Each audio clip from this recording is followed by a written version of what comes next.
Hello resin artist, ಎಲ್ರಿಗೂ ನಮಸ್ಕಾರ. ನಾನು ಇವತ್ತಿನ ವಿಡಿಯೋದಲ್ಲಿ ಈ ಕೀಚೈನ್ ಹೇಗೆ ಮಾಡೋದು ಅಂತ ತೋರಿಸ್ತೀನಿ.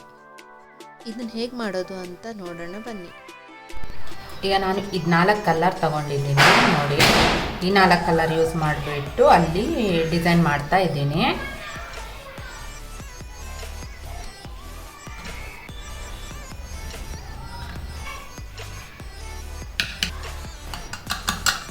ನಾನಿಲ್ಲಿ 20 ml ಅಷ್ಟು ರೆಸಿನ್ ತೊಗೊಂಡಿದ್ದೀನಿ. ಇದನ್ನು ಇವಾಗ ಇಲ್ಲಿ ಹಾಕ್ತಾಯಿದ್ದೀನಿ. ಸ್ವಲ್ಪನೇ ಹಾಕಿದ್ರೆ ಸಾಕು, ತುಂಬ ಹಾಕಬೇಕು ಅಂತೆಲ್ಲ. ಬೇಕಿದ್ದರೆ ಮತ್ತೆ ಹಾಕ್ಕೊಂಡ್ರಾಯ್ತು, ಆದರೆ ವೇಸ್ಟ್ ಅಂತೂ ಮಾಡೋದು ಬೇಡ ಅಂತ. ಇದಕ್ಕೆ ಎಷ್ಟು ಬೇಕೋ ಅಷ್ಟು ತೊಗೊಂಡ್ರೆ ಸಾಕು ಅನಿಸುತ್ತೆ ನೋಡಿ.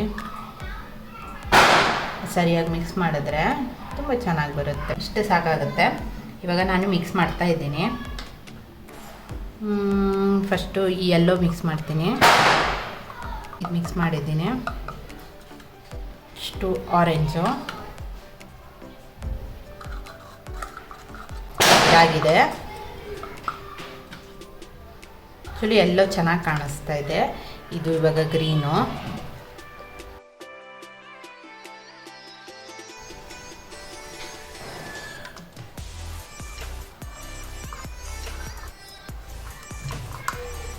ಈ ಥರ ಆಗಿದೆ. ಓಕೆ, ಫಸ್ಟು ನಾನು ಆರೆಂಜ್ ಕಲರ್ ಹಾಕ್ತಾಯಿದ್ದೀನಿ.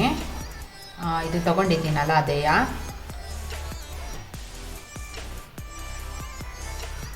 ಆಮೇಲೆ ಎಲ್ಲೋ,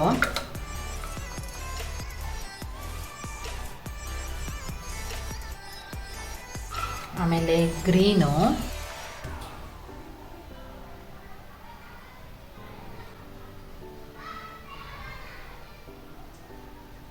ಆಮೇಲೆ ಡಾರ್ಕ್ ಗ್ರೀನು.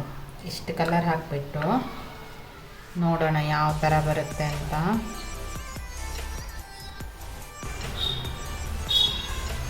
ಈಗ ನಾನು ಯು ಆಲ್ಫಾಬೆಟ್ ಮೋಡ್ ತಗೊಳ್ತಾ ಇದ್ದೀನಿ. ಈಗ ನಾನು ಫಸ್ಟು ಎಲ್ಲೋ ಹಾಕ್ತೀನಿ. ಎಲ್ಲೋ ಹಾಕಿದ್ದೀನಿ. ಈಗ ಆರೆಂಜ್ ಹಾಕ್ತಾಯಿದ್ದೀನಿ.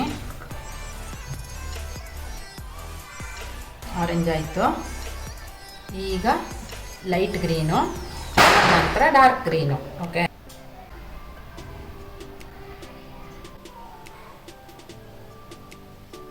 ಈಗ ನಾನು ಇದಕ್ಕೆ ರೆಸಿನ್ ಪೌರ್ ಮಾಡ್ತಾ ಇದ್ದೀನಿ.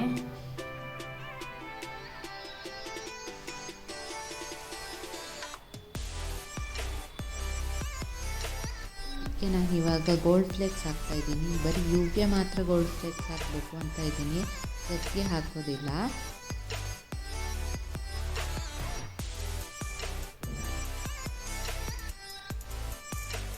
ಇದಕ್ಕೆ ಹಾಕ್ತಾ ಇದ್ದೀನಿ.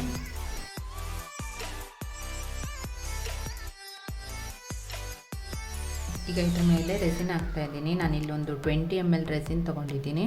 ಅದನ್ನ ಇದ್ರ ಮೇಲೆ ಪೋರ್ ಮಾಡ್ತಾ ಇದ್ದೀನಿ. ಇನ್ನೊಂದಕ್ಕೂ ನಾನು ಇದೇ ಥರ ಪೋರ್ ಮಾಡ್ತೀನಿ.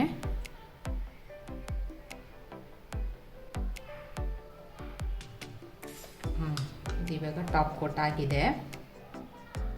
ನಾನಿವಾಗ ಇದನ್ನು ರಿಮೂವ್ ಮಾಡ್ತಾ ಇದ್ದೀನಿ. ಇದ್ರ ಮೇಲೆ ನೆಕ್ಸ್ಟ್ ಡಿಸೈನ್ ಮಾಡಬೇಕಾಗುತ್ತೆ.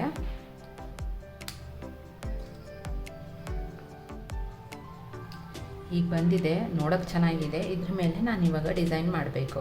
ಇವಾಗ ನಾನು ಇದ್ರ ಮೇಲೆ ಈಗ ನೋಡಿ ಕ್ಯೂಟ್ ಇದನ್ನು ಹಾಕ್ತಾ ಇದ್ದೀನಿ.